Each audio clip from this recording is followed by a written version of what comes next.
You all may know the good old Unitarian Universalist joke that there's a pathway that Unitarian Universalists are on, and there's a fork in the pathway, and it says this way to heaven and this way to discussion about heaven. I want to say that you all have come to the discussion because heaven is right outside this morning. So beautiful on my drive in today. I adore this drive at every season, and especially today.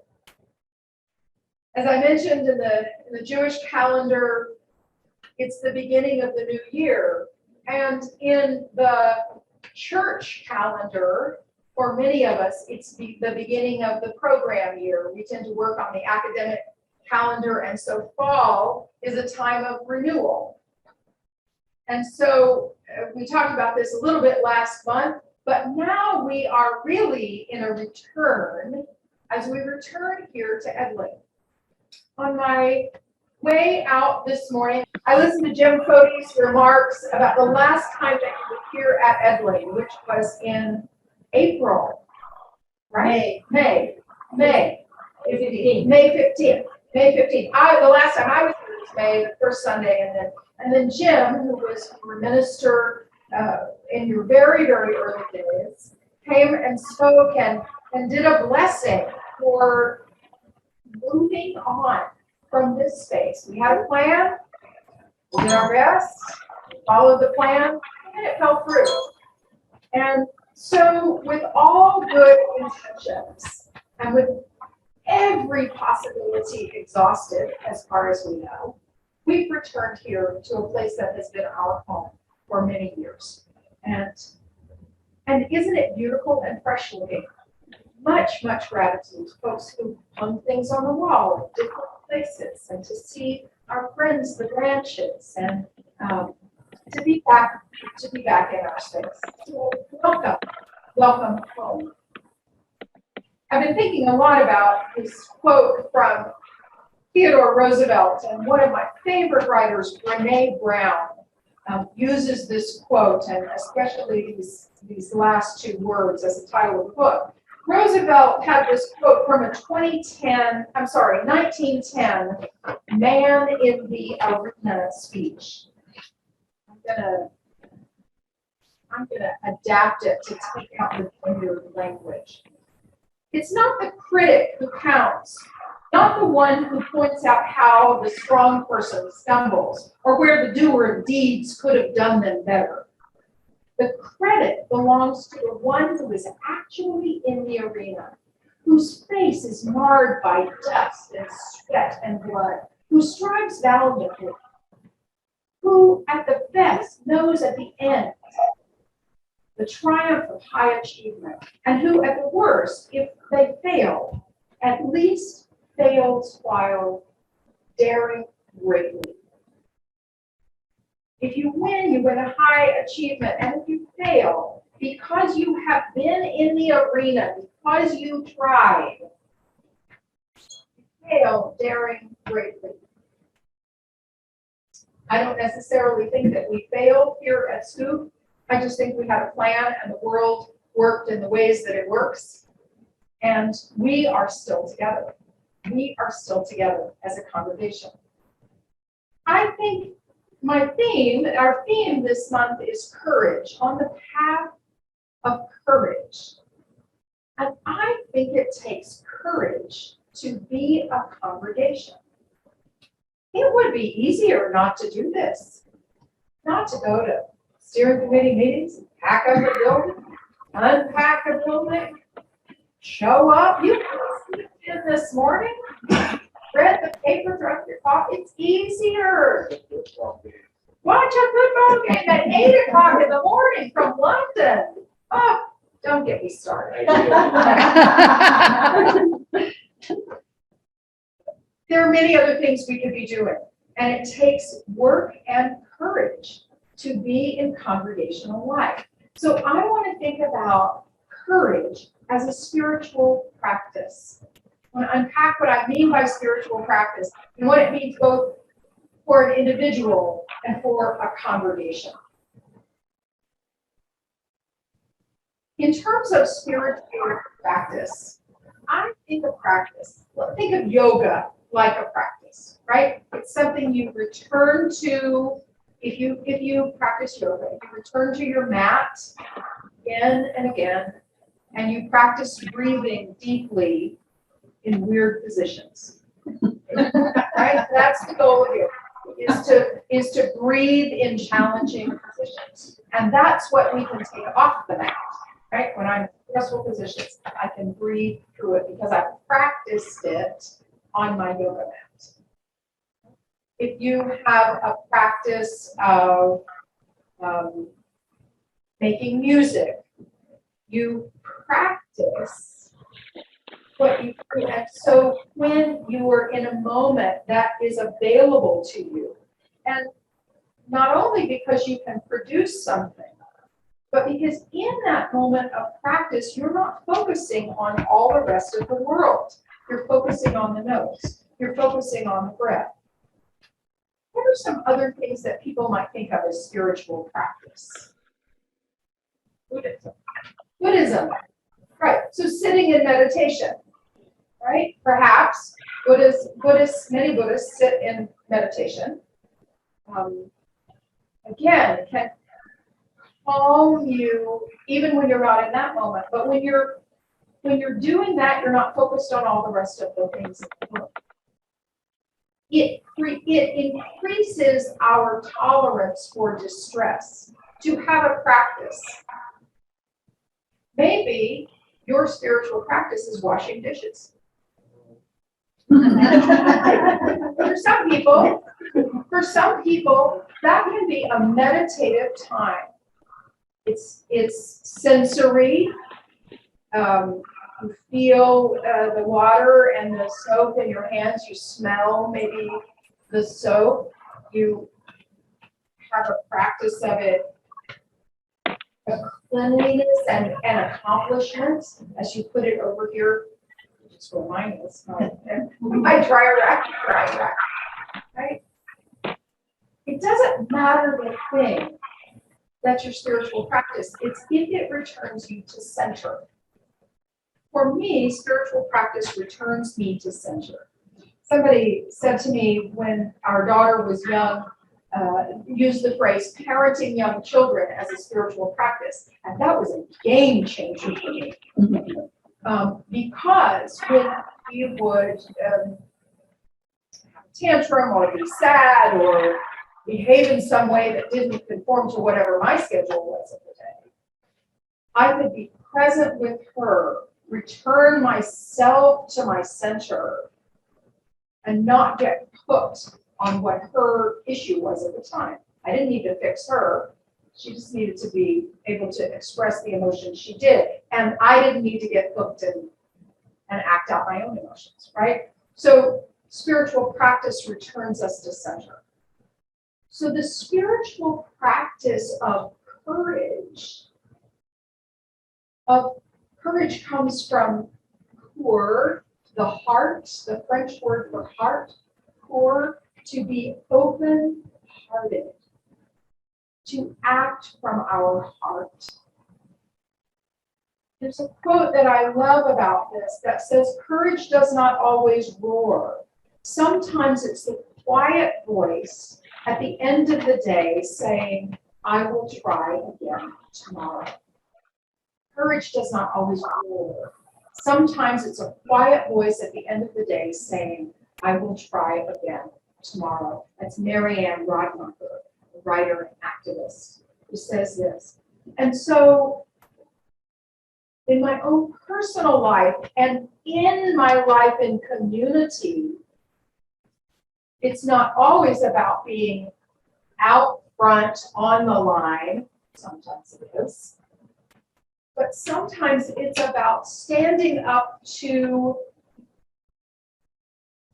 my own inner dialogue that maybe is sharing messages of shame with me, or messages of regret, or messages of, you did that wrong. Who did you think you were?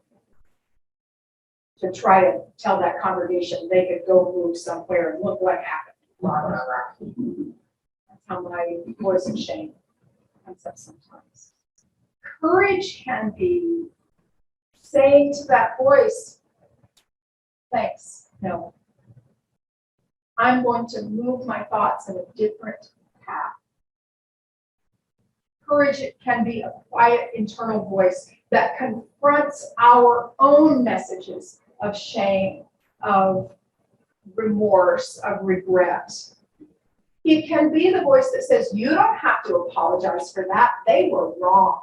Oh, they were so snooty.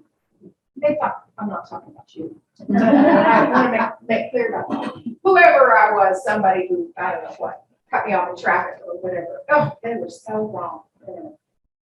Courage can be the voice inside me that says, how about some compassion and generosity for other people on the planet who are doing the best they can?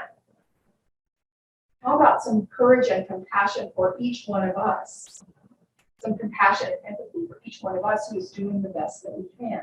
That can be my voice of courage. How about the voice of courage that can say, you know what, you really do need to make amends for that. You spoke harshly to that person and it didn't feel good to them. You can have the courage to make amends for that. That's what I mean by courage as a spiritual practice, coming back to my center. So what does it mean in a congregational setting? What does it mean for us to have communal courage? Well, I think showing up here, to be in community, to allow ourselves to be known, to be vulnerable with each other, warts and all. You know, we're not perfect folks. Thank God. We're not called to be perfect folks. We're called to be human. We are human. And to show up here with our gifts and our joys and our sorrows and our burdens and our vulnerabilities, and to allow ourselves to be known in a community takes courage, a kind of quiet courage. And to be here in this community that is where we are countercultural, let us say. We are countercultural in this community that is particularly conservative, and we lift up a flag for progressive religious values, progressive values among human beings. It takes courage. And it's easier to stay home, I'm telling you. But it's a spiritual practice to show up and to do the work of the congregation. So, to run the tech in the room and online, to bring your gifts of music, to stand up and say it again. Make the coffee. Make the coffee. Make the coffee. Set up the room. Set up the chairs. Put away the hymn books when we're done. Tell other people about what we're doing here. To show up and say, these are my people. This is where I belong. Is an act of courage. Now, as we come into the program year, we talked about this a little bit at the annual meeting. There is a desire to do more justice work out loud in the community. That is another kind of courage. I would say that our being here is a kind of courage. And then a next step of it is to step out into the world. But all of these are important ways of practicing courage as a spiritual practice. And we begin again in this place with love. I had a kind of feeling about showing up here this morning. You know, coming back into the room, thinking, oh, this is not what we expected. Oh, dang, we're going back. But I don't feel that way now. I feel like I've said this all summer long. We are not the place. We are the people. And this place right now shelters us beautifully and with love.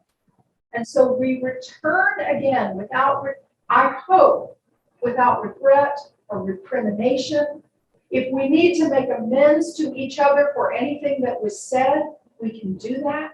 We can have that courage. That's true. We didn't get a whole lot of, well, I told you so. Told you wasn't working. We didn't get a whole lot of that, but we learned some things. I think courage has to come hand in hand with humility.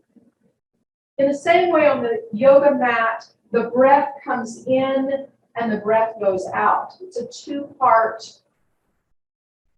exchange. I think courage and humility go hand in hand. Because without the humility, courage shows up as hubris, shows up as pride. And so humility is from the same root as the humus, the soil. So to be humble is to be grounded. And to have that grounding, we can then have courage and speak out. Jim shared this quote from A. Powell Davies, a great Congregationalist Unitarian minister. And he wrote this, I just love this quote. We grow by fellowship. The life our mind, the life of our minds and the joy of our hearts is largely the gift of others. We long to share our lives with other people, to understand their minds and hearts, to ourselves be understood.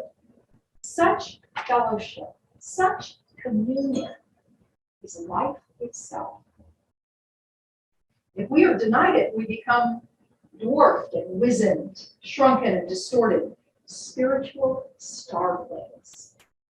So closely are we intertwined with other lives, indeed with all the life of all the world. Florida, South Carolina, Brazil, Venezuela, Ukraine. That all gain and all loss anywhere, all advance and all disaster anywhere intimately affects us. We are what we are because of the human world in which we live, a world of manifold relationships, and because of our intimates, our close companions and friends.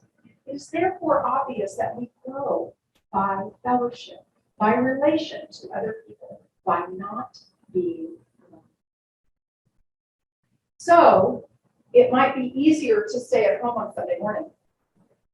And I'm not talking to y'all online. You're here. We count you as here.